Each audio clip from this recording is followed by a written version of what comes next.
everyone, it's Michelle Carlisle with another community connection on the Wentzville Park Bench.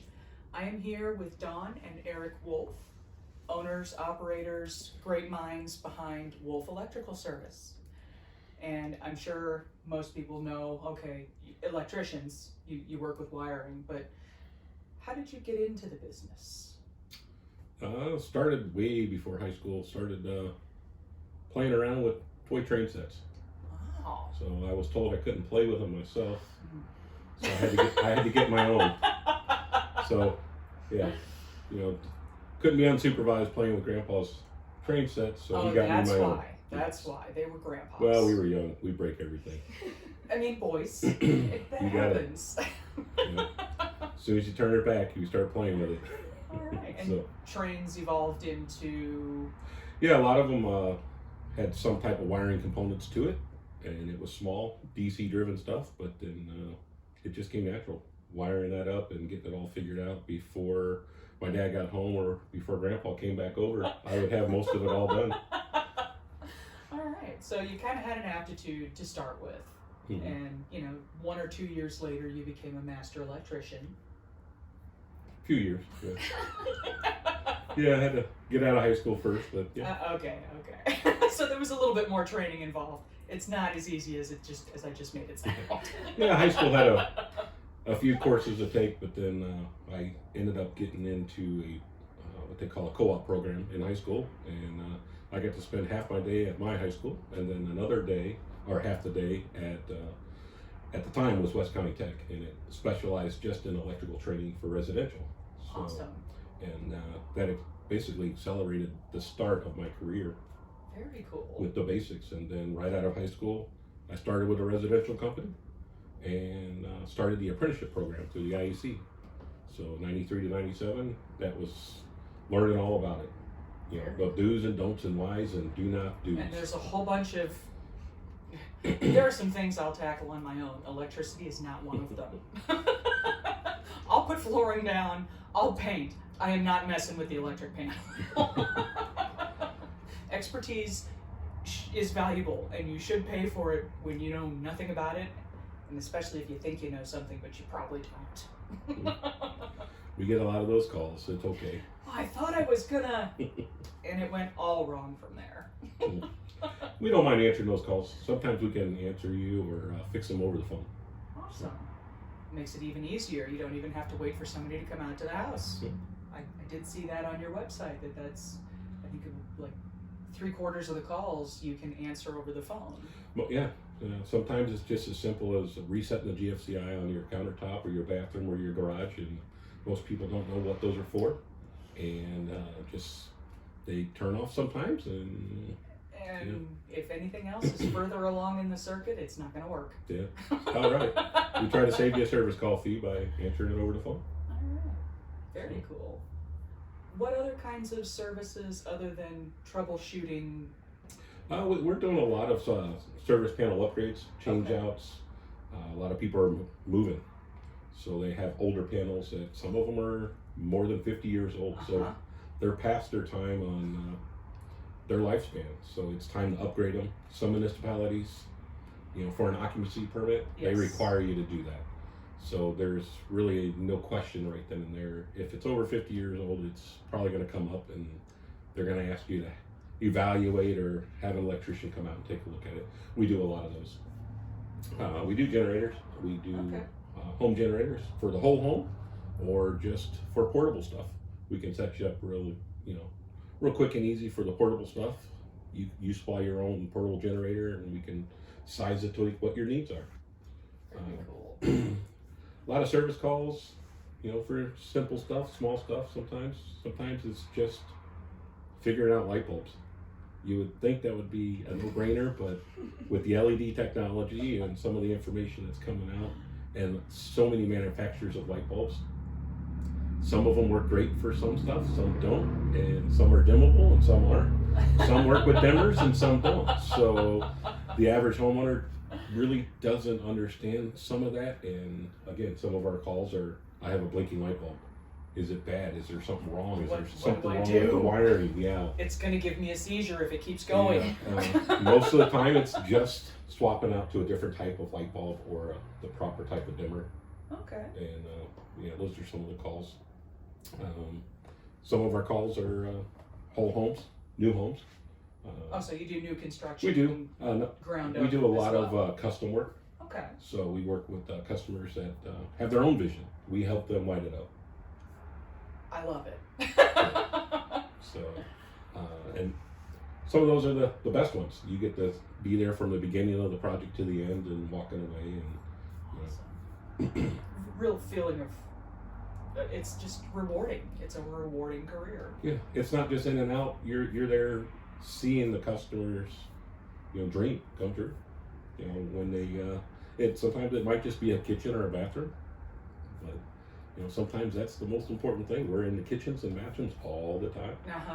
So, and now that we're getting to be a stay-home society, a lot of that work is nonstop, and people want it upgraded and fitted to their lifestyles now. We're all just a little bit selfish. It's okay. Yeah.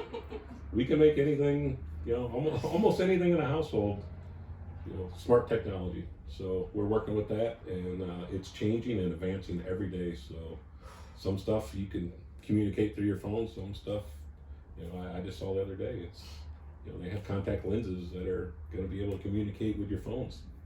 So I've been wearing those for a long time. it's, you see a lot of stuff in the movies, but it had the idea is going to be tech somewhere. it is. It's just how much is somebody willing to pay for it. Yep. So it's there. I mean, technology is not going to go away. It's only going to get really expensive, and in the beginning, and then it'll die down. So, but it happens. people are willing to pay for it. It's going to be there. Yeah. So Well, other than the obvious challenges that you face, what are some of the things that you're dealing with more recently that, I mean, we've had some people tell us, we can't find licensed plumbers, we can't find a licensed carpenter. Like, I see you one have of an the- apprentice yeah. program. One of the biggest issues right now is I think, failure in the high school errors of getting students to get interested in some type of trade. There's no push. So we're feeling that now because there's a void, and there's not enough workers in the field right now to take care of the needs and the demand, and this is why we're in such a pinch on a lot of stuff. People call and they'll say, "Hey, I'm surprised you answered your phone," or you returned a phone call, or you actually showed up to a bid, and a lot of work we get because we do. I make it a goal to try to answer the phone right away, try to return a phone call, and show up to all of my bids. I mean, I don't have a problem seems showing up. simple, It's but- just, you would think, and sometimes it's overwhelming when you don't have enough people, and if some business are just barely making it with the people they have. So if anybody calls in sick, snow days like we had for almost a month every Thursday. We had a few of those in January. Yes, we did. Yeah, and then or people are home, because their kids are home because of the snow days, or just the daily duties of life. Sometimes it throws you a curveball, and we have to adjust on the fly. And there's not enough people to fill those voids. So I'm actively trying to get students through the Independent Electrical Contractors program for the apprenticeship program. It's a 4-year program, so we can get them out there in the field. There's a shortage everywhere. And it's not just electricians, it's plumbers, carpenters. It's It's all the trades, skilled HVAC, trade. yeah. Yep. And it's rough. And when you have a shortage of that means the pricing goes up. Well, Yeah. So if you are thinking that you might need some electrical work done, and you have a teenager, get them in the program so that they can get to work. Yeah. Start talking to their guidance counselors now about apprenticeship programs. Yeah. And there's multiple, there's lots of them. There's not just the one I was talking about. You know, it has to fit your needs and where they want to go. Absolutely.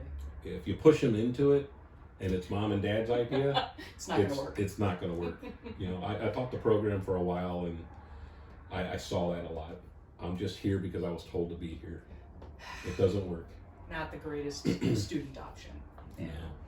So, but yeah, we're short-staffed in that whole area, and that's everybody. So. Well, if we can help with that just by getting the word out that you are looking and hiring, hopefully that does help. What are some of the other goals that you have upcoming for this next year? Goals is, you know, expanding the business more than we are here now.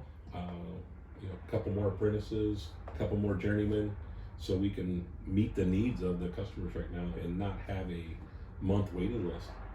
You know, some people don't want to wait, and I get that. I'm not offended when they call back and say, hey, we found somebody else. I'm okay with that because at least you're getting taken care of. Or if we just know we're not going to be able to meet their need up front, we'll ask them what their time frame is. And we have other contractors that we would refer to, electrical contractors that we work well with, that would hand them off that name. So, and we know some of the ones that are bigger than us or in areas that we don't serve. I work with contractors that work in those areas and vice versa. So It's always good to know people. yeah. I'm very well connected, not only through that, but BNI, and you know, I can, you know, get most of everybody's, you know, customers' needs taken care of by someone. All right. So no matter where you are, call this guy first. Well, what are the business aside? What are some of the things that you love about Wentzville that maybe you guys really enjoy doing or places to go? For me, it's close to home because we live right yeah. close. Yeah, it's close to home. It is home. Yeah, the cool thing is sometimes the customers that you're serving, you see them on an everyday basis. You might see them out there and they wave at you, or they see you at the Home Depot, or they see you out the dinner. They know who you are after a while, and hey, that's my electrician, or or don't know the girls sometimes just by driving by, or they're honking. People are honking. Having a home base, or not a home base, but a business in the area that you live, kind of rocks. Yeah, it puts more value into why you're here. You're not just here, but you're here taking care of the people in your own community. So. Yeah, your neighbors. Yeah. That's one of the things that this website's for, is neighbors helping neighbors. A lot of my neighbors, a lot of my friends and family and people that I work with go to church with us too. So, I mean, it's right around the corner. So. Awesome. Very cool. Well, I certainly appreciate your time. I know, like we've said, it's busy, shorthanded, lots of people at home with projects to do. But I really appreciate your time, and I'm excited, hoping that you get some more phone calls than maybe some people interested in being an apprentice. And always guide them in the right directions. All right. Well, thank you very much. We'll see you guys next time on the Park Bench Wentzville.